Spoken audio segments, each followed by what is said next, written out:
चलें, are you ready? Let's start.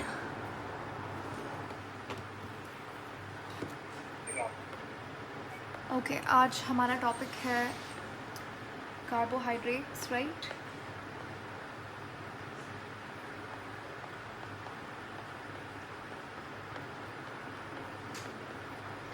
Carbohydrate हमारे पास एक पॉलीमर था जिसका मोनोमर क्या था?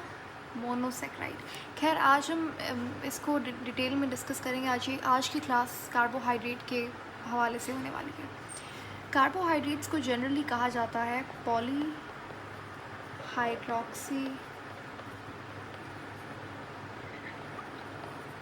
एल्डिहाइड या फिर कीटोन। ठीक है, एल्डिहाइड और कीटोन। अब इसका मतलब क्या है?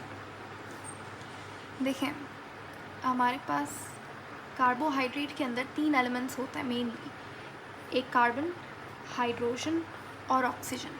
ठीक है, पॉली हाइड्रोक्सी से यहाँ पे हाइड्रोजन और कार्बन के बारे में बात हो रही है।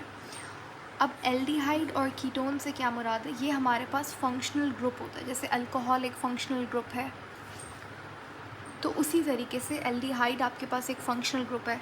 ये इसको हम CHO लिखते हैं। ठीक है, और कीटोन का जनरल फार्मूला होता है COR। ठीक है, ये एक्स्ट्रा चीज़ें ये आपको याद करनी है, तो it's upon you. But I prefer, आपको पता होना चाहिए कि कार्बोहाइड्रेट के अंदर या तो एल्डिहाइड ग्रुप होगा या तो कीटोन होगा। कोई भी ऐसा देखो, कार्बोहाइड्रेट का मतलब क्या है? कार्बोहाइड्रेट यानी कि शुगर। सिंपल वर्ड में अगर आप कहें कार्बोहाइड्रेट क्या है, तो शुगर है। अच्छा, हर कार्बोहाइड्रेट यानी कि, क्योंकि मैंने कहा यहाँ पे कार्बोहाइड्रेट शुगर एक ही बात है, तो शुगर तो स्वीट होती है टेस्ट में, लेकिन हर कार्बोहाइड्रेट स्वीट इन टेस्ट नहीं होता। ठीक है, लेकिन अभी के लिए जस्ट थोड़ा सा सिंपल करने के लिए मैंने यहाँ पे बोल दिया आपको कार्बोहाइड्रेट क्या है, शुगर है। तो हर शुगर के अंदर या तो एल्डिहाइड ग्रुप होगा या तो कीटोनिक ग्रुप होगा। ठीक है, कौन से 3 एलिमेंट्स होते हैं आपके पास? कार्बन, हाइड्रोजन और ऑक्सीजन। ठीक है, इसे पॉली हाइड्रोक्सी एल्डिहाइड या कीटोन कहा जाता है। तो either the carbohydrate will contain aldehyde group और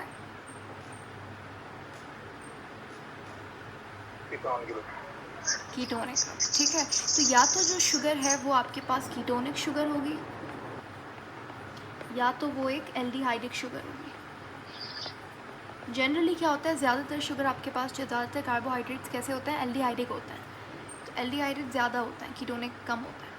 खैर, अब कार्बोहाइड्रेट हमारे पास एक पॉलीमर है। ठीक है, और इसका मोनोमर भी होगा, तो इसका मोनोमर क्या कहलाता है? मोनोसेक्राइड। और यहाँ पे बॉन्ड कौन सा होता है मोनोसेक्राइड्स के दरमियान में?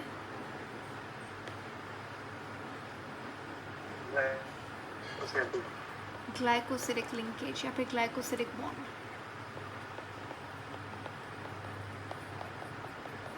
ठीक है, अब होता क्या है आपके पास, जो कार्बोहाइड्रेट है, सबसे सिंपलेस्ट शुगर फॉर्म जो है वो मोनोसेक्राइड कहलाती है। सबसे सिंपलेस्ट शुगर, इसके अंदर क्या होगा? इसके अंदर सिर्फ एक sugar, this is 1 sugar unit, इसीलिए हमने इसे मोनोमर कहा। ठीक है, मोनोमर का मतलब क्या होता है? मोनोमर का मतलब होता है 1 यूनिट। मोनो यानी कि 1, मर is for unit. So 1 unit, 1 sugar unit is monosaccharide. It's a simple sugar. ठीक है, मोनोसेक्राइड में आपके पास डिफरेंट तरीके की शुगर्स होती हैं और उनमें डिफरेंस होता है नंबर ऑफ़ कार्बन एटम्स का। क्या कहना चाह रही हूँ मैं यहाँ पे? देखें, आपके पास सबसे सिंपलेस्ट मोनोसेक्राइड, सबसे सिंपलेस्ट दुनिया में जो कार्बोहाइड्रेट एग्जिस्ट करता है वो है ट्रायोस। ठीक है, उसके बाद आपके पास इस तरीके से टेट्रोस। अब ये सारे के सारे आपके पास क्या है? मोनोसेक्राइड्स हैं। ये है तो एक यूनिट शुगर का, ये शुगर का एक यूनिट है। ये सब मोनोसेक्राइड्स हैं जो मैं लिखूँगी अभी आगे। लिख लेते हैं, पहले पेंटोस होगा, फिर हेक्सोस, देन हेप्टोस, ऑक्टोस, नॉनोस। ये सारी की सारी आपके पास क्या है? ये सब ये एक शुगर का यूनिट है, ये एक मोनोमर है। इनमें डिफरेंस क्या है? डिफरेंस ये है कि टेट्रोस के अंदर 3 कार्बन है, ट्रायोस के अंदर 3 कार्बन मौजूद है, टेट्रोस में आपके पास 4 कार्बन आर देयर, पेंटोस में 5 कार्बन, हेक्सोस 6 कार्बन शुगर होती है, हेप्टोस 7 कार्बन, ऑक्टोस 8 कार्बन और नोनोस 9 कार्बन। ये सारी की सारी मोनोसेक्राइड है, ये सारी की सारी सिंपलेस्ट शुगर हैं, ठीक है। ये फिर आपस में मिलती हैं और एक चेन बनाती हैं, उसे आप फिर पॉलीमर कहते हैं। देखो क्या ये कार्बोहाइड्रेट है, क्योंकि कार्बोहाइड्रेट तो पॉलीमर था। तो अभी कॉन्सेप्ट को देखो, ये कार्बोहाइड्रेट है, बिल्कुल है, लेकिन ये पॉलीमर नहीं है, ये एक शुगर के यूनिट की हम बात कर रहे हैं। डिफरेंस क्या है? डिफरेंस ये है कि इनमें नंबर ऑफ़ कार्बन डिफरेंट है। अब होता क्या है कि जब आपके पास 2 to 10 मोनोसेक्राइड के यूनिट आपस में कंबाइन होते हैं, यानी कि फॉर एग्जांपल अगर मैं यहाँ पे 2 ट्रायोस को जोड़ दूँ, या फिर मैं यहाँ पे 5 टेट्रोस ले लूँ, ठीक है। तो अब ये जो मैंने यहाँ पे 2 से 10 मोनोसेक्राइड के यूनिट्स को जब आप जोड़ेंगे तो वो आपके पास बनेगा ओलिगोसेक्राइड, ठीक है। ओलिगोसेक्राइड में 2 to 10 मोनोसेक्राइड के यूनिट प्रेजेंट होंगे। अब अगर मैं 10 से ज़्यादा मोनोसेक्राइड के यूनिट को यहाँ पे लूँ तो वो फिर कहलाएगा पॉलीसेक्राइड,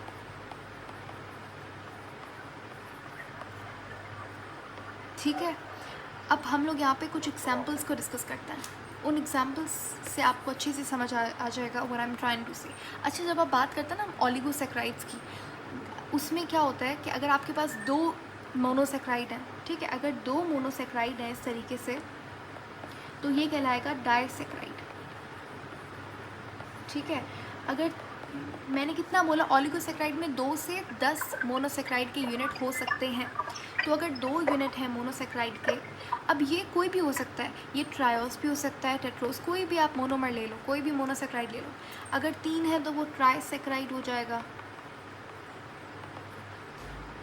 अगर 4 मेरे पास मोनोसेक्राइड के यूनिट हैं तो वो टेट्रासेक्राइड हो जाएगा, ठीक है। अगर 5 यूनिट्स आर देयर, अगर 5 मोनोमर्स हैं तो वो क्या होगा? पेंटासेक्राइड, ठीक है। इसी तरीके से अगर 6 मोनोमर्स हैं हमारे पास तो वो हो जाएगा हेक्सासेक्राइड। इसी तरीके से हमारे पास हेप्टासेक्राइड, ऑक्टासेक्राइड एंड नोनासेक्राइड।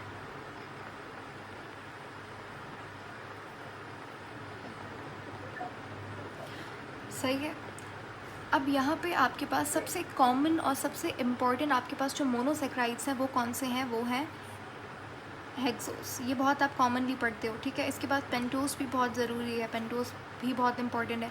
टेट्रोस सबसे रेयरेस्ट शुगर होती है, टेट्रोस जो है वो बहुत कम पाई जाती है नेचर में, ठीक है। ट्रायोस भी आपने पढ़ा होगा, आपने रिमेंबर हमने जब सेल्यूलर रेस्पिरेशन पढ़ा था वहाँ पे हमने ग्लिसरॉल्डिहाइड पढ़ा था, और वही ग्लिसरॉल्डिहाइड से शुगर बन रही थी।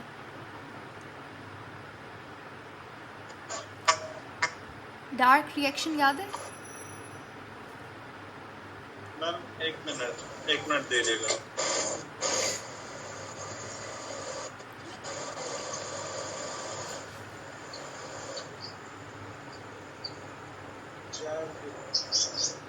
इस चीज को बोला तो मुझे कॉल ना कर।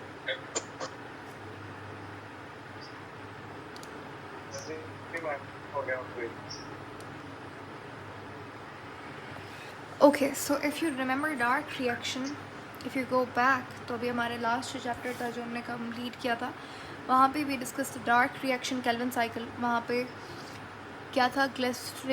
ग्लिसरेट बन रहा था, फिर वो कन्वर्ट हो रहा था ग्लिसरॉल्डिहाइड में, तो ग्लिसरॉल्डिहाइड से फिर ग्लूकोज बन रहा था। ग्लिसरॉल्डिहाइड याद आया? तो वो ग्लिसरॉल्डिहाइड क्या है? ग्लिसरॉल्डिहाइड ट्रायोस है, ठीक है। मैं यहाँ पे कुछ एग्जांपल्स मेंशन कर रही हूँ, जैसे कि ट्रायोस के अंदर आपके पास एक आप पढ़ते हैं ग्लिसरॉल्डिहाइड, ठीक है, और डी हाइड्रोक्सी एसीटोन। अब ये जो मैंने यहाँ पे जो मैं लिख रही हूँ ये एग्जाम्पल्स हैं, ये नाम है वो मोनोसेक्राइड के, या फिर जो भी आगे हम देखेंगे डाइसेक्राइड। तो ट्राइसेक्राइड में आप ये दो नाम याद रख सकते हैं, ग्लिसरॉल्डिहाइड और डिहाइड्रोक्सी एसीटोन। ग्लिसरॉल्डिहाइड बहुत ही इंपॉर्टेंट है, ये आप सेलुलर रेस्पिरेशन में भी हमें एज एन इंटरमीडिएट काम कर रहा था, फोटोसिंथेसिस में एज एन इंटरमीडिएट ग्लिसरॉल्डिहाइड बड़ा काम इम्पॉर्टेंट होता है, ठीक है। और आपको पता है ग्लिसरॉल्डिहाइड एक एल्डिहाइडिक शुगर है, इसके नाम से आपको पता लग रहा है, ये देखिए एल्डिहाइड। तो ये मैंने कहा था कि डी कार्बोहाइड्रेट क्या है, डिहाइड्रोक्सी एल्डिहाइड या फिर कीटोन। तो हर शुगर या तो एल्डिहाइड होगी या तो कीटोन होगी। तो ग्लिसरॉल्डिहाइड आपके पास क्या है, एल्डिहाइडिक शुगर है। अच्छा, डिहाइड्रोक्सी एसीटोन जो है वो एक कीटोनिक शुगर है, सही है। इसी तरीके से आपके पास टेट्रोस जो है ये बहुत कम पाई जाती है, वेरी रेयर इन नेचर, ये शुगर बहुत कम पाई जाती है, ठीक है। और इसका आपके पास एग्जांपल है, आई डोंट रिमेंबर स्पेलिंग क्या है इसकी, आप देख सकते हैं करेक्ट स्पेलिंग इसकी, बट आई थिंक इट्स एरेथ्रोज,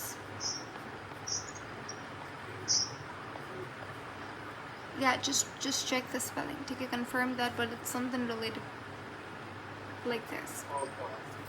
उसके बाद हमारे पास, अब हम इम्पॉर्टेंट शुगर की बात करते हैं। अभी हमने पढ़ा पेंटोस, तो पेंटोस क्या है, मोनोसेक्राइड है। कितना कार्बन है उसमें, 5 कार्बन है। पेंटोस के अंदर आप पढ़ते हैं न्यूक्लिक एसिड में पाई जाने वाली ribose sugar, deoxy ribose sugar, ठीक है, राइबोलोस शुगर, ये सारी की सारी क्या है आपके पास, पेंटोस शुगर है, सही है। तो अगर आपसे पूछता है ना वो कि आपके सॉरी ओके एरेथ्रोस, या और इसकी जो कीटोन फॉर्म है वो एरिथ्रोलोज है। Okay, so erythrose is aldehydic form और एरिथ्रोलोज आपके पास कीटोनिक फॉर्म है, ओके गुड। ये जो है वो this is more rare, I think erythrose जो है वो ज़्यादा रेयर होती है। अच्छा, पेंटोस की हम बात करें तो न्यूक्लिक एसिड के अंदर न्यूक्लियोटाइड उसका मोनोमर होता है। न्यूक्लियोटाइड के स्ट्रक्चर में आप यहाँ पे एक 5 कार्बन रिंग बनाते हैं, ठीक है, और आप कहते हैं कि ये पेंटोस शुगर है, इसके साथ बेस अटैच्ड है और इसके साथ आपका फॉस्फेट अटैच्ड है। तो ये जो पेंटोस शुगर है ये कौन सी पेंटोस शुगर होती है, is it ribose, deoxy ribose या फिर राइबोलोस डीएनए में?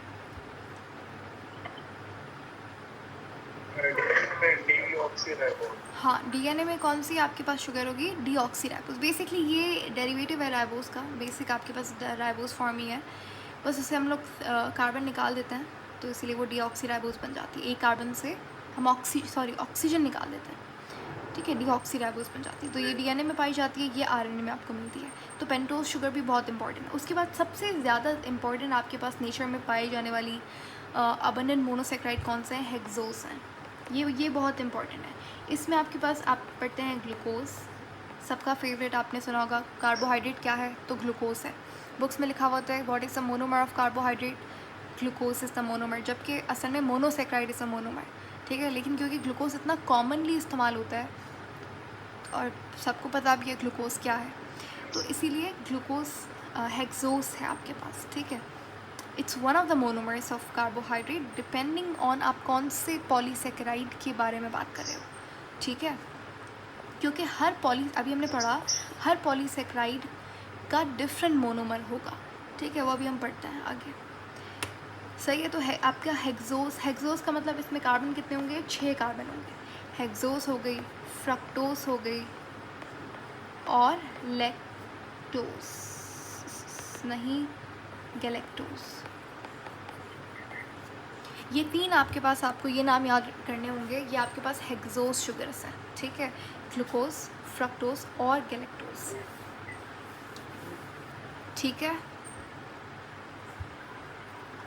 तो अभी हमने जो डिस्कस किया, ये जो 3 हमने पढ़ी यहाँ पे, 4 बल्कि ट्रायोस, टेट्रोस, पेंटोस और हेक्सोस, ये क्या थे, ये आपके पास मोनोसेक्राइड थे।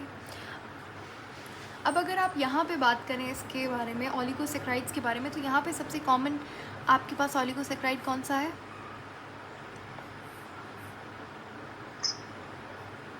सुक्रोज। डाइसेक्राइड है। फिर डाइसेक्राइड के अंदर आप वो अलग बात कर रहे हैं, अभी के लिए डाइसेक्राइड वहाँ पे जाएंगे हम अभी, ठीक है। सबसे कॉमन ओलिगोसेक्राइड कौन सा है, इंपॉर्टेंट कौन सा, तो वो डाइसेक्राइड है, ठीक है। मैं यहाँ पे कुछ कॉमन डाइसेक्राइड्स मेंशन कर रही हूँ। इसका मतलब आपको समझ आना चाहिए कि पहली बात तो ये एक ओलिगोसेक्राइड है। इसके अंदर कितने मोनोसेक्राइड्स हैं, दो मोनो। अब मैं यहाँ पे ये नहीं कहूँगी इसके अंदर 2 कार्बन है, वो गलत हो जाएगा। यहाँ पे 2 मोनोमर्स हैं, बेसिकली मोनोसेक्राइड्स हैं। So there are 2 monosaccharides present in disaccharide, ठीक है। सबसे कॉमन आपके पास जो डाइसेक्राइड्स हैं, सबसे पहला आता है आपके पास सुक्रोज, फिर लैक्टोज एंड माल्टोज।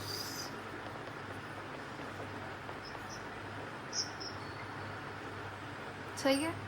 अब जैसे कि आपने कहा कि इनके अंदर 2 मोनोसेक्राइड्स प्रेजेंट होंगे, तो माल्टोज किससे बना हुआ होता है, किन 2 मोनोसेक्राइड से बना हुआ है,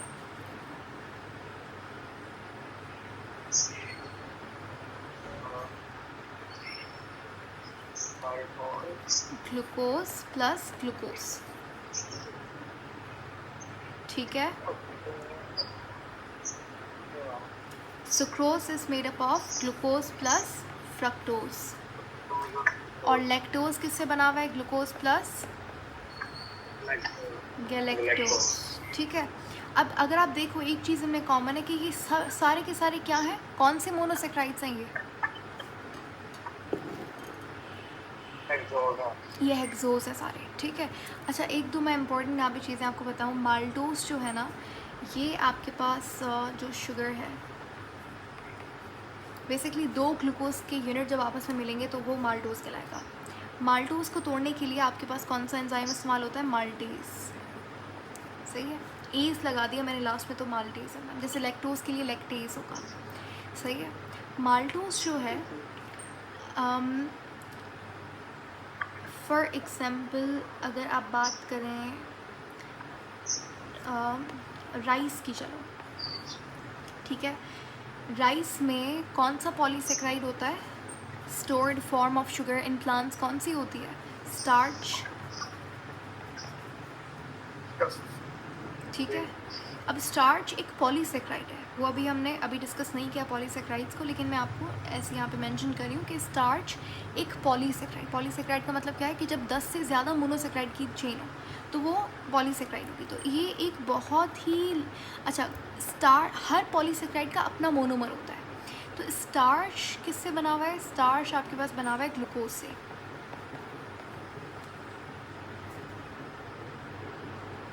स्टार्च का मोनोमर क्या है,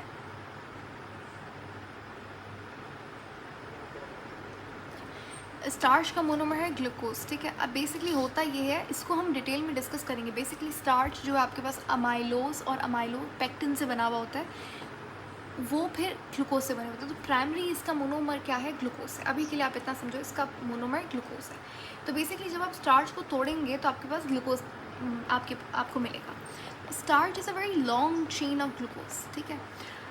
तो होता क्या है, जैसे फॉर एग्जाम्पल आपने चावल खाए, you had rice in the dinner और व्हाटएवर, तो आपके माउथ में, आपको पता है आपके माउथ में सिर्फ एक बायोमोलिक्यूल की डाइजेशन होती है, वो होती है कार्बोहाइड्रेट की। कौन सा, स्टार्च की भी, प्राइमरी स्टार्च की, ठीक है।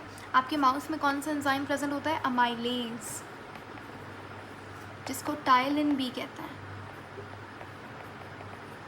ठीक है। ये वाई है यहाँ पे, टाइलिन, पी साइलेंट, तो इसे टाइलिन कहेंगे, इट्स नॉट टाइलिन, ठीक है। तो माउथ में अमाइलेज प्रेजेंट होता है, ये किसको तोड़ेगा, ये जो स्टार्च में अमाइलोज है बेसिकली उसी को तोड़ेगा, तो अमाइलेज वहाँ से निकला है नाम।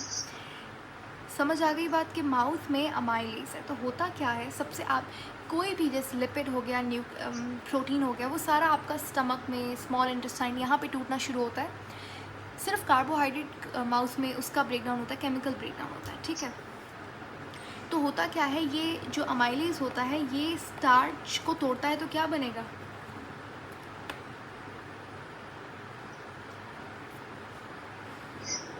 जिस मोनोमर से बना हाँ ना, आप स्टार्च को तोड़ोगे, आपके माउथ में अमाइलेज तोड़ रहा है स्टार्च को, तो क्या बनेगा?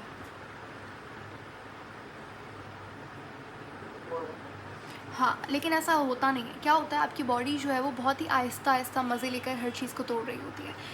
माउथ में कंप्लीट डाइजेशन नहीं होती स्टार्च की, सिर्फ कुछ percent of starch, I don't remember the percentage, लेकिन तकरीबन कोई 16-20% स्टार्च ब्रेक डाउन होता है, और वो भी कंप्लीट ब्रेक डाउन नहीं होता।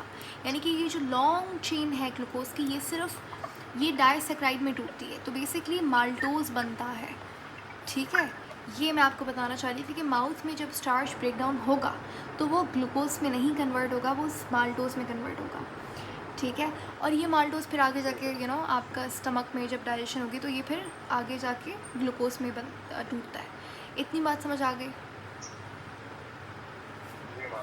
ठीक है। अच्छा, सुक्रोज के बारे में अगर हम थोड़ी सी यहाँ पे बात करें तो सुक्रोज आपके पास जो है, आपको पता है आपकी जो टेबल शुगर है, यानी कि जो शुगर हम यूज़ करते हैं हर काम के लिए, खाने वगैरह के लिए, तो वो सुक्रोज होती है। सुक्रोज काफ़ी स्वीट एंड टेस्ट होती है। ठीक है, और बेसिकली क्या होता है, आपका जो मोनोसेक्राइड है ना, मोनोसेक्राइड्स ये सबसे ज़्यादा स्वीट होता है। फिर जो ऑलिगोसेक्राइड्स हैं ये इससे कम स्वीट होता है, और पॉलीसेक्राइड ज़्यादातर टेस्ट लेस होता है। तो हर शुगर, मतलब बेसिकली हर कार्बोहाइड्रेट स्वीट इन टेस्ट नहीं होता। स्टार्च की अगर आप बात करो तो स्टार्च का कोई टेस्ट नहीं होता। स्टार्च का टेस्ट नहीं होता। स्टार्च मीठी नहीं होती खाने में। ठीक है, इसको आप एक्सपेरिमेंटली भी कर सकते हो। मतलब अगर आपको यकीन नहीं हो रहा कि स्टार्च का कोई टेस्ट नहीं होता, सो आप इसको ट्राई कर सकते हैं। फॉर एग्ज़ाम्पल आप ब्रेड ले लो, या फिर आप यू कैन हैव अ चपाती और रोटी। सो उसमें क्या है, उसमें स्टार्च है, ठीक है, लेकिन आप माउथ में आपके पास अमाइलेज प्रेजेंट है। ठीक है, अब ये स्टार्च आपका माउथ में कन्वर्ट हो जाएगा किस में, माल्टोज में। अब स्टार्च का कोई टेस्ट नहीं था। ठीक है, स्टार्च टेस्टलेस है, वो पॉलीसेक्राइड है, लेकिन आपके माउथ में थोड़ी ज़्यादा देर अगर आप उसे अच्छी तरीके से च्यू करेंगे तो वो कम्प्लीटली माल्टोज में कन्वर्ट हो जाएगी। ठीक है, और माल्टोज डाइसेक्राइड है, और मैंने कहा कि डाइसेक्राइड तो स्वीट होते हैं टेस्ट में, तो जो माल्टोज है दैट स्वीट इन टेस्ट। ठीक है, तो आपको थोड़ी देर बाद रोटी का टेस्ट स्वीट लगने लगेगा, and you can do it, you can experimentally check it out. ठीक है, तो ये जो है आपके पास, ये टेस्टलेस होता है polysaccharides. Monosaccharides are they are sweet in taste, oligosaccharides भी they are sweet in taste. तो सुक्रोज आपके पास क्या, जो टेबल शुगर जो हम इस्तेमाल करते हैं तो वो सुक्रोज होती है, वो ग्लूकोज नहीं है।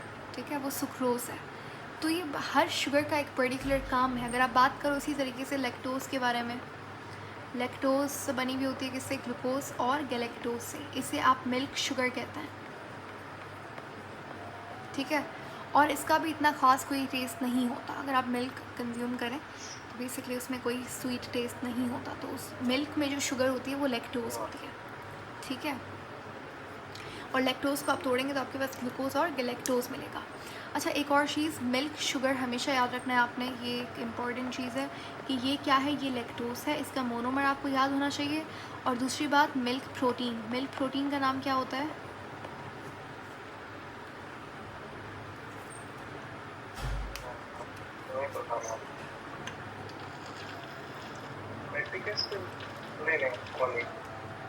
okay, just give me a minute, let's have a water break and then we'll continue. Okay,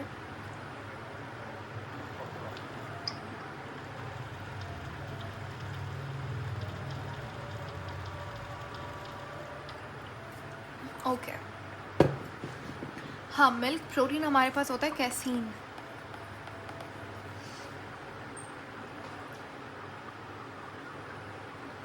ठीक है, मिल्क प्रोटीन होता है कैसीन। ठीक है, आपकी बॉडी में लैक्टोज को तोड़ने के लिए जो एंजाइम होता है वो लैक्टेज होता है। एक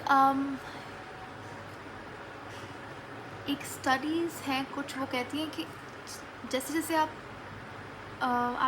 एज करते हैं तो मिल्क कंजम्पशन आपको कम करनी चाहिए, क्योंकि आपकी बॉडी में जो ये कैसीन है इसको तोड़ने की सलाहियत कम हो जाती है, और ये जो लैक्टोज है ये भी बॉडी जो है वो उतनी अच्छी तरीके से ब्रेक डाउन नहीं कर पाती, जिसकी वजह से मिल्क को डाइजेस्ट करना, उसके न्यूट्रिएंट्स को एब्जॉर्ब करना पॉसिबल नहीं होता बॉडी के लिए। तो बेसिकली एक एज पे आके मिल्क बेनिफिशियल नहीं रहता, बल्कि वो आपकी बॉडी को नुकसान पहुंचाना शुरू कर देता है।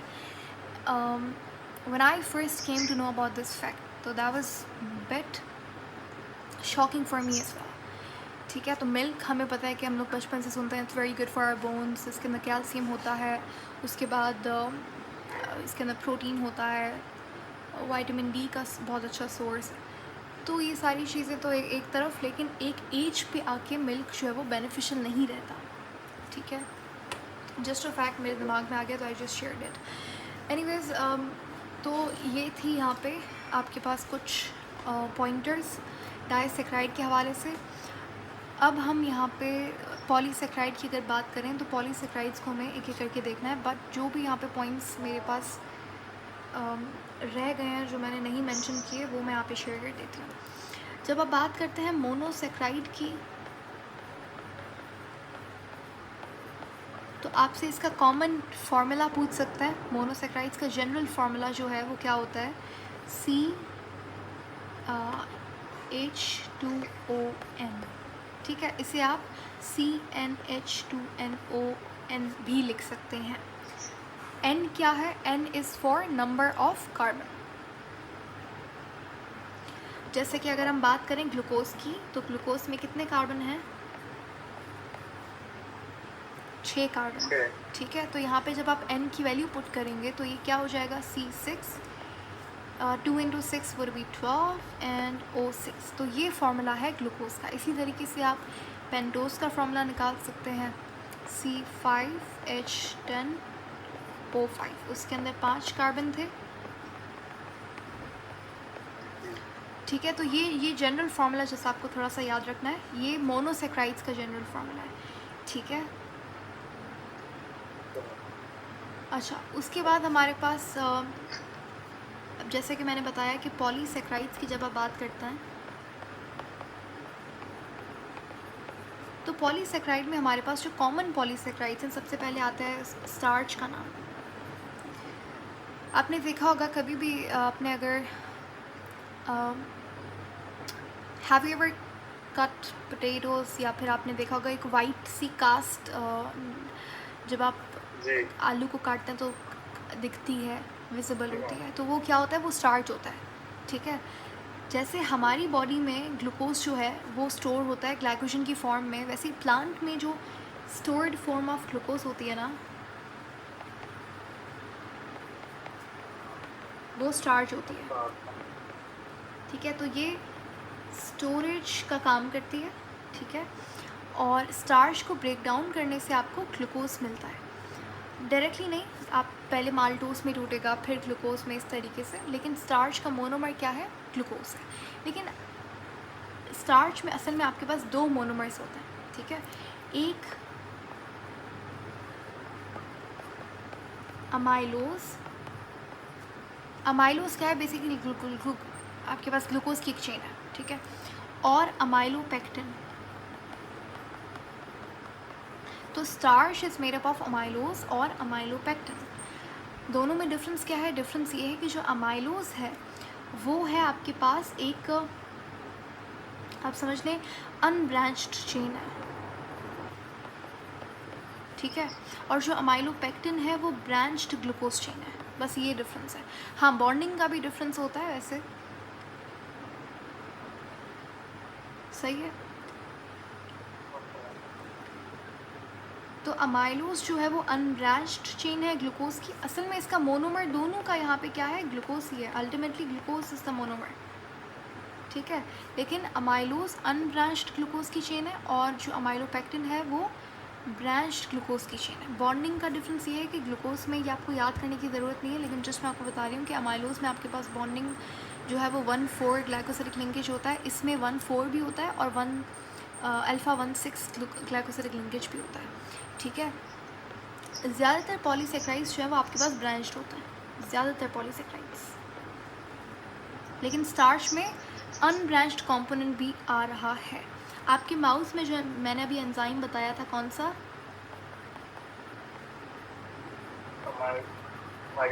अमाइलेज, तो बेसिकली वो अमाइलेज अमाइलोज से निकला है, ये अमाइलोज को ब्रेक डाउन करता है, ठीक है, स्टार्च को तोड़ता है। सही हो गया। अच्छा, स्टार्च जो है आपके पास ये पानी में इनसॉल्युबल होता है,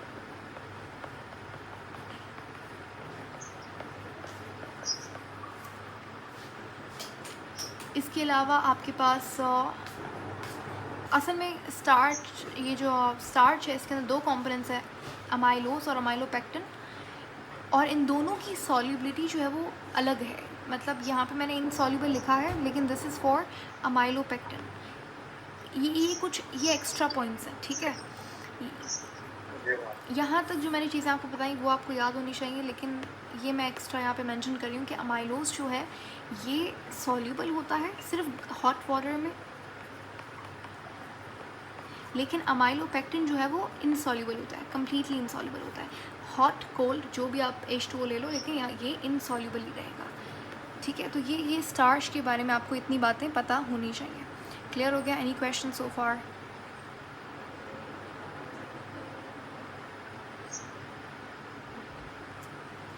nothing? Okay, good. Next we have हमारे पास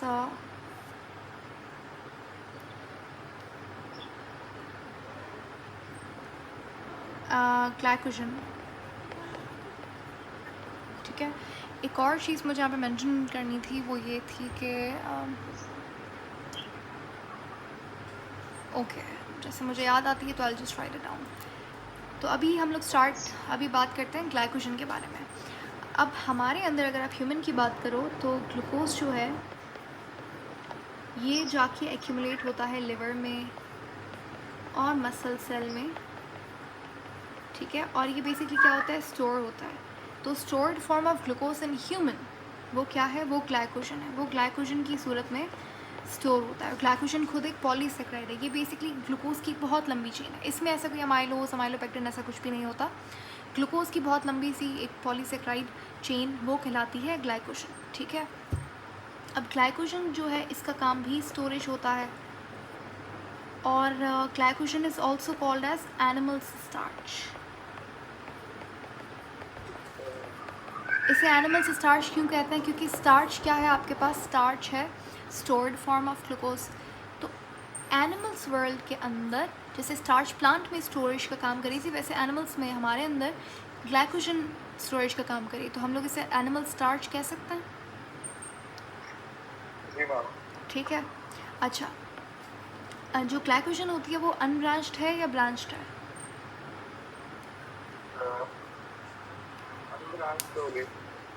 ये नहीं, दिस इज़ ब्रांच्ड, ठीक है। इसके अंदर काफ़ी ज़्यादा ब्रांचिंग होती है। जैसे इसका स्ट्रक्चर काफ़ी मिलता जुलता है अमाइलोपेक्टिन से, लेकिन अमाइलोपेक्टिन में जितनी ब्रांचिंग थी उससे ज़्यादा ब्रांचिंग होती है ग्लाइकोजन में। ब्रांचिंग का मतलब समझ में आता है, जैसे फॉर एग्जांपल अगर मेरे पास एक कार्बन की चेन है तो यहाँ पे हमने इस तरीके से ये ब्रांचिंग कहलाती है।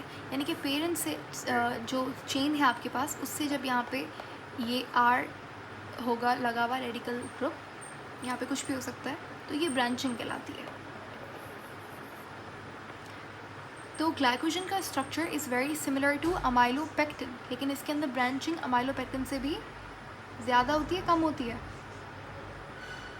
ज़्यादा होती है, ठीक है। अच्छा, मसल के अंदर ग्लाइकोजन स्टोर्ड होता है, इसीलिए जब आप एक्सरसाइज करते हैं तो ये ग्लाइकोजन जल्दी से कन्वर्ट होता है ग्लूकोज में, और ग्लूकोज ब्रेक डाउन होता है, फिर ATP प्रोड्यूस होता है। समझ आ रही है बात? अच्छा, अब आपके लिए क्वेश्चन है कि ग्लूकोज कैसे ATP में ब्रेक डाउन होता है, what is that process? Cellular respiration, ठीक है, गुड।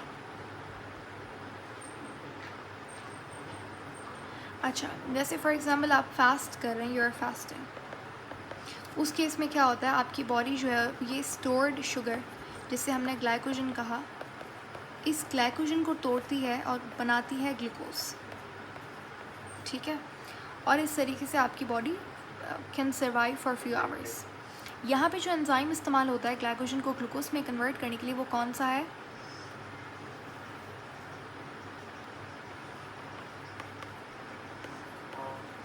ग्लूकागॉन, ठीक है।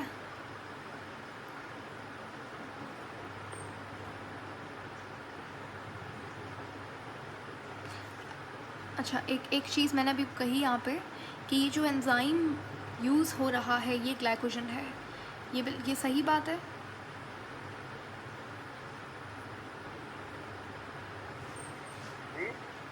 मैंने आपसे कहा यहाँ पे आपसे कहा कि the enzyme that is being used to convert glycogen into glucose is glucagon. True और फॉल्स?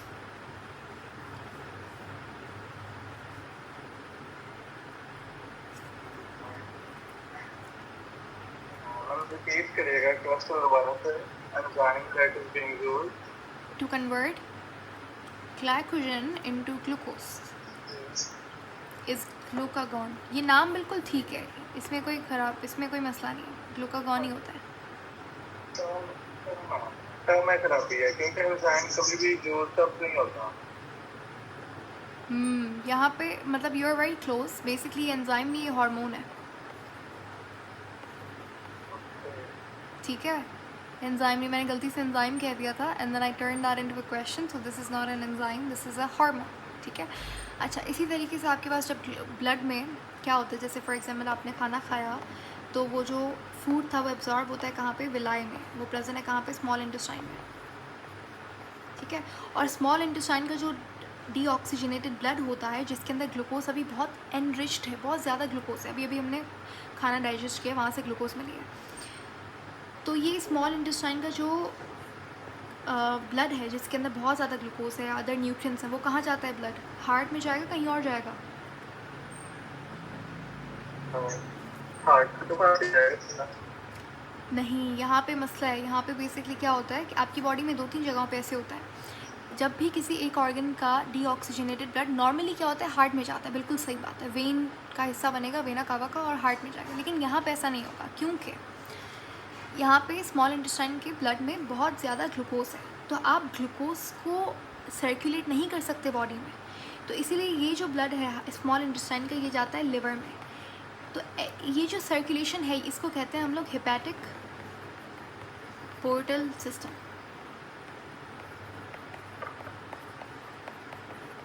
पोर्टल सिस्टम का मतलब क्या है? पोर्टल सिस्टम का मतलब है कि जब एक ऑर्गन का deoxygenated blood instead of going to heart अगर वो किसी और ऑर्गन में जा रहा है तो वो पोर्टल सिस्टम कहलाता है। आपकी ब्रेन में भी एक पोर्टल सिस्टम होता है। तो यहाँ पे क्या होता है? स्मॉल इंटेस्टाइन का ब्लड कहाँ जा रहा है? लिवर के पास। और लिवर क्या करता है? लिवर ये जो ग्लूकोज है ये बहुत ज़्यादा आप देखो ग्लूकोज ब्लड में एक परफेक्ट कंसनट्रेशन है ग्लूकोज की, अगर वो बढ़ गई तो ब्लड प्रेशर बढ़ जाएगा, कम हो गई तो ब्लड प्रेशर कम हो जाएगा। तो इसीलिए आप इतना ग्लूकोज रिच ब्लड बॉडी में नहीं सर्कुलेट कर सकते, क्योंकि हार्ट के पास आपने पहुंचा दिया तो हार्ट तो पूरी बॉडी में सर्कुलेट कर देगा, तो पूरी बॉडी में डिज़ास्टर क्रिएट हो जाएगा, तो वो हम नहीं चाहते। तो लिवर में जाता है, लिवर बेचारा इस ग्लूकोज को क्या करता है? स्टोर कर लेता है। किस में स्टोर करता है ये? ग्लाइकोजन में। अब स्टोरी समझ आ रही है असल में हो क्या रहा है? इसको एक कहानी की तरह अगर आप समझें तो हर चीज़ हमारी बॉडी में एक प्रॉपर परफेक्ट तरीके से डिसिप्लिन के अंदर हो रही है।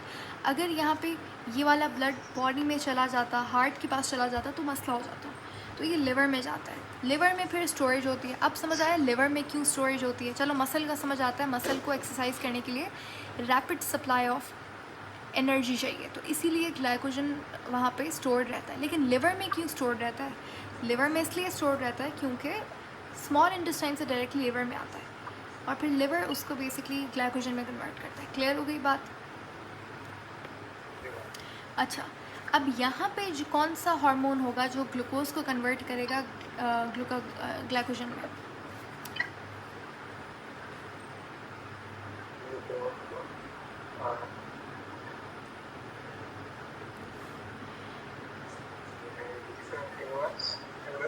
इंसुलिन। एग्जैक्टली, ठीक है, इंसुलिन। अब कभी कभी क्या होता है कुछ लोगों की बॉडी में ये जो इंसुलिन है या तो ये बनना कम हो जाता है, जो ये बना कौन रहा है, ये कहाँ से आ रहा है, ये पेनक्रियास से आ रहा है। पेनक्रियास में सेल्स कौन से होते हैं जो इंसुलिन बनाते हैं?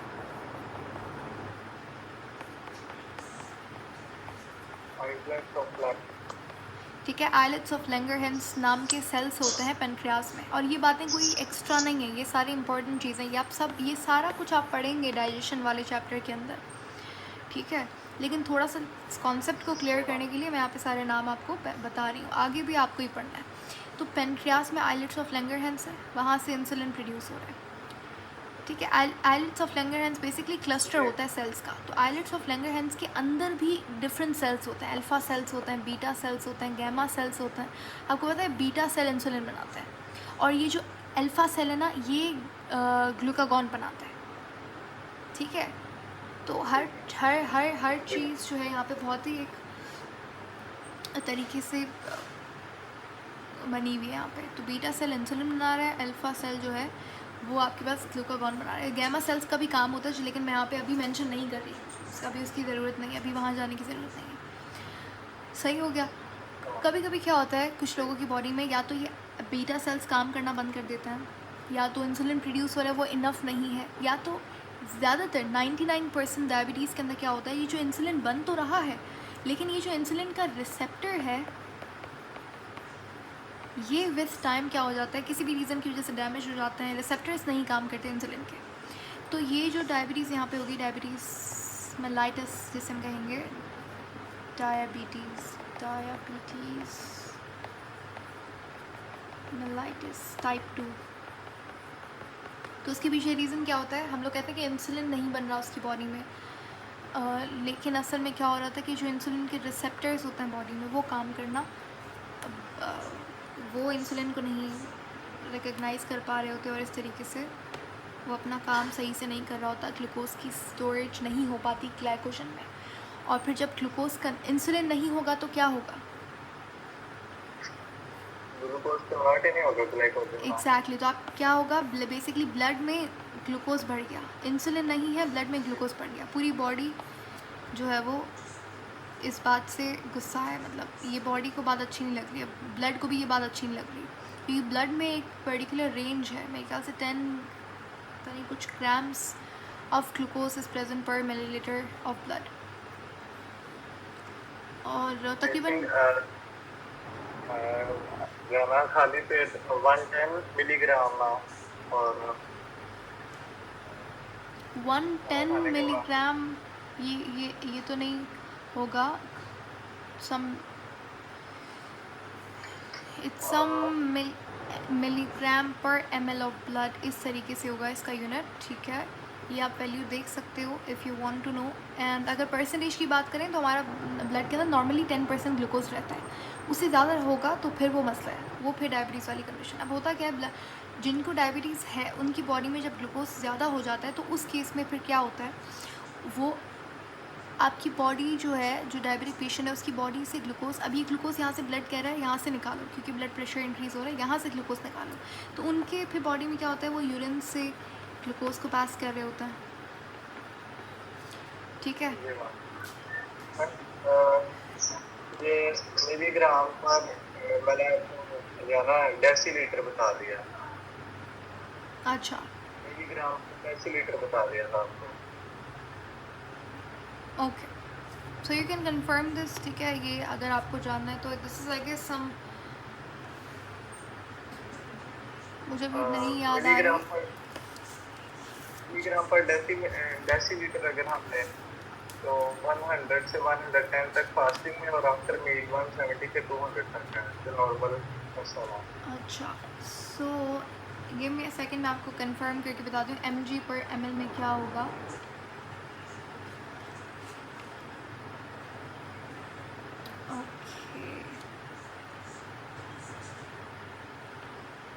हाँ, तो ये वैसे ये बात समझ आ गई कि यहाँ पे उनकी बॉडी में फिर यूरिन से ग्लूकोज की सिक्रीशन होगी, इवन उनका स्वेट जो होता है वो स्वीट होता है क्योंकि वहाँ से भी ग्लूकोज फिर बॉडी से निकल रहा होता है। अच्छा, इसीलिए ये रीज़न होता है कि उनकी बॉडी में ग्लूकोज क्योंकि स्टोर नहीं हो रहा, इसीलिए उनको भूख भी ज़्यादा लगती है डायबिटिक पेशेंट्स को, और they need to go to the restroom very frequently, क्योंकि उनकी बॉडी से कंटिन्यूसली क्या हो रहा है, यूरिन प्रोडक्शन की फ्रीक्वेंसी बहुत ज़्यादा होती है डायबिटिक पेशेंट्स के अंदर, क्योंकि ग्लूकोज कंटिन्यूसली वही एक तरीका है बॉडी से बाहर निकालने का, स्टोर तो हो नहीं रहा, तो यूरिन के थ्रू पास हो रहा है। सो इसीलिए उनको प्यास भी ज़्यादा लगती है, उनको भूख भी ज़्यादा लगती है। सही है। तो ये था कॉन्सेप्ट। एंड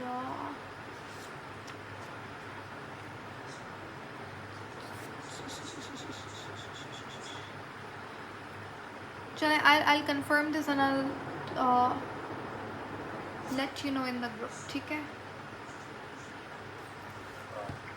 चलो, मुझे अभी नहीं मिल रही है इसकी प्रॉपर वैल्यू, मेरे पास है लिखी हुई कहीं तो।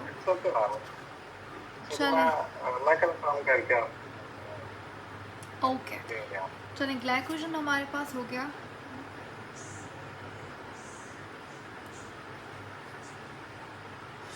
अब लास्ट हमारे पास जो है वो है आपका सेल्यूलोज, ठीक है। जैसे हमने ऊपर पढ़ा कि स्टार्च, ग्लाइकोजन वो क्या थे, वो स्टोरेज का काम कर रही थी शुगर। तो सेल्यूलोज जो है ये स्ट्रक्चरल शुगर है, स्ट्रक्चरल कार्बोहाइड्रेट। स्ट्रक्चरल का मतलब क्या है कि ये स्ट्रक्चर बनाता है, कोई चीज़ बनाने का काम कर रहा है। अच्छा, सेल्यूलोज जो है ये हमारे पास स्ट्रक्चरल पॉलीसेकेराइड भी कहलाता है। आपने सुना होगा प्लांट की सेल वॉल जो है वो सेल्यूलोज से बनी हुई होती है। सेल्यूलोज और पेक्टिन से बनी हुई होती है, ठीक है। सेल्यूलोज जो है सेल वॉल के अंदर रिजिडिटी प्रोवाइड करता है, उसे स्ट्रेंथ प्रोवाइड करता है, ठीक है। ये काफ़ी एक स्ट्रॉन्ग पॉलीसेकेराइड है। और इसके अंदर आपके पास ये ये ब्रांच्ड है या अनब्रांच्ड? हाँ, ये अनब्रांच्ड है, ठीक है। इसके अंदर बीटा बॉन्डिंग होगी। अच्छा, यहाँ पे आप दोबारा से रिवाइज करें, अगर हम थोड़ा सा क्लियर करते हैं। देखिए, स्टार्च में अमाइलोज अमाइलोपेक्टिन था, तो अमाइलोज अनब्रांच्ड था, ये वाला ब्रांच था अमाइलोपेक्टिन। ग्लाइकोजन क्योंकि ग्लाइकोजन का स्ट्रक्चर अमाइलोपेक्टिन से मिलता जुलता है, तो ये ब्रांच्ड है। और सेल्यूलोज जो है वो अनब्रांच्ड। तो हमने बेसिकली क्या किया, दो ब्रांच दो अनब्रांच। जैसे अमाइलोज और सेल्यूलोज अनब्रांच्ड हो गए, अमाइलोपेक्टिन और आपका ग्लाइकोजन जो है वो ब्रांच्ड हो गया। लेकिन आप अमाइलोज अमाइलोपेक्टिन को अलग अलग नहीं काउंट कर सकते, बेसिकली ये दोनों ही स्टार्च का हिस्सा है। तो स्टार्च ओवरऑल ब्रांच्ड है, ठीक है। ग्लाइकोजन भी ब्रांच्ड है और सेल्यूलोज अनब्रांच्ड है। तो अब ये याद हो जाना चाहिए आपको, ठीक है। तो इसकी जो चेन होगी वो कैसी होगी, क्योंकि ये ब्रांच है तो इसकी स्ट्रेट चेन होगी, ठीक है।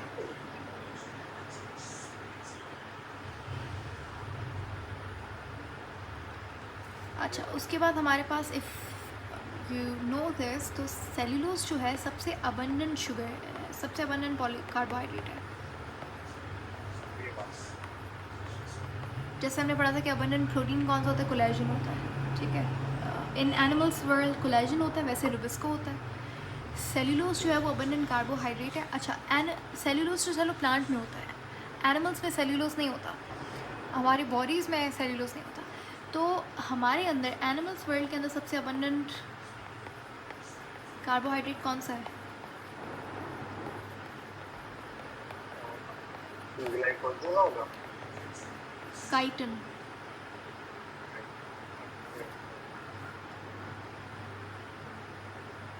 असल में काइटिन जो है सेकेंड अबंडेंट जो है वो काइटिन है,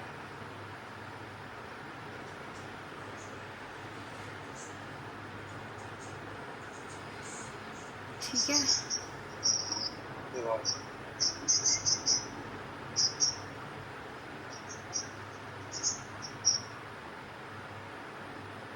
ओके, वैसे काइटिन कहाँ होता है, काइटिन आपको कहाँ मिलेगा?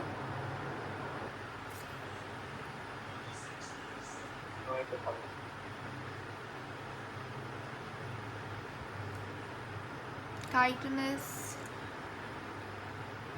फाउंड फंजाई की सेल वॉल में, याद है?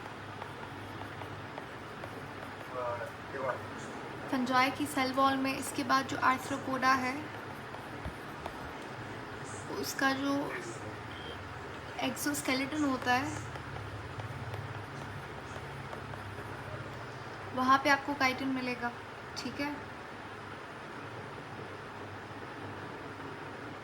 अच्छा, इसके बाद अगर आप बात करें हर्बीवोर्स की, जितना भी आपके पास कैटल्स हैं वो क्या करते हैं, वो घास वगैरह खा रहे हैं, उसके अंदर सेल्यूलोज है। अच्छा, उनकी बॉडी में जो सेल्यूलोज को तोड़ने के लिए एंजाइम है सेल्यूलेज, वो प्रेजेंट होता है। लेकिन अगर आप ह्यूमन की बात करें तो आपको पता है हम लोग ये जो लीफी वेजिटेबल्स वगैरह सब कुछ खाते हैं, इन सब वेजिटेबल्स के अंदर सेल्यूलोज तो होता है लेकिन हमारे अंदर सेल्यूलेज एंजाइम नहीं होता। हम लोग सेल्यूलोज को डाइजेस्ट नहीं कर सकते। तो क्या सेल्यूलोज हमारे लिए वेस्ट है, कोई काम नहीं है इसका बॉडी में? ऐसा ही है, लेकिन सेल्यूलोज का ये फ़ायदा है कि सेल्यूलोज जो है वो फाइबर रखता है अपने अंदर, ठीक है। एक तो दैट एड्स इन डाइजेशन। ये कोई न्यूट्रिएंट नहीं है हमारे लिए क्योंकि हमारी बॉडी एब्जॉर्ब नहीं कर पाती, इसको तोड़ नहीं पाती, लेकिन इट हेल्प्स इन डाइजेशन, ठीक है। It eases the process. ठीक हो गया। तो ये हमारे पास यहाँ पे हमने सेल्यूलोज भी कवर कर लिया। अब आपके लिए आई हैव अ होमवर्क। आपने क्या करना है, आपने ग्लूकोज, फ्रक्टोज और गैलेक्टोज। अच्छा, आपको पता है कि ग्लूकोज और ग्लूकोज जब मिलेगा तो वो माल्टोज बनाएगा, और वहाँ यहाँ पे जैसे हमने पढ़ा था कि कंडेंसेशन होती है, तो यहाँ पे भी क्या होगा, कंडेंसेशन होगी, यानी कि बॉन्ड फॉर्मेशन होगी और वाटर का रिमूवल होगा। वाटर के रिमूवल की वजह से ही बॉन्ड फॉर्म होगा, ठीक है। तो आपने क्या करना है, आपने ग्लूकोज, फ्रक्टोज और गैलेक्टोज इनका स्ट्रक्चर बनाना है, चेन और रिंग स्ट्रक्चर दोनों।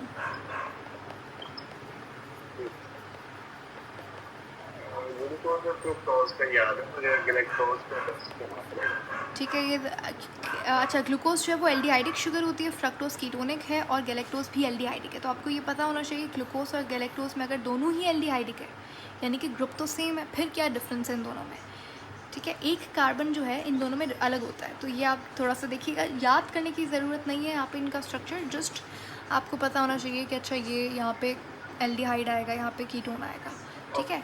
एक चीज़ हमेशा याद रखिएगा, जो एल्डिहाइडिक ग्रुप होता है वो हमेशा कार्बन 1 पे लगता है, या तो लास्ट कार्बन 1 पे लगेगा, ये समझ लीजिए, ठीक है। और क्योंकि ये हमेशा टर्मिनल कार्बन पे लगता है। टर्मिनल कार्बन का मतलब क्या है, जो चेन, जैसे ये चेन है, ठीक है, तो ये टर्मिनल कार्बन है, जो लास्ट वाले कार्बन होंगे ना वो टर्मिनल, तो ये टर्मिनल ग्रुप है। कीटोन जो है वो शुगर के सेकंड कार्बन पे लगेगा, सही है।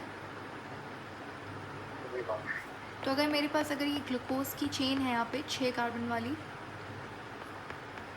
तो यहाँ पे अगर मैं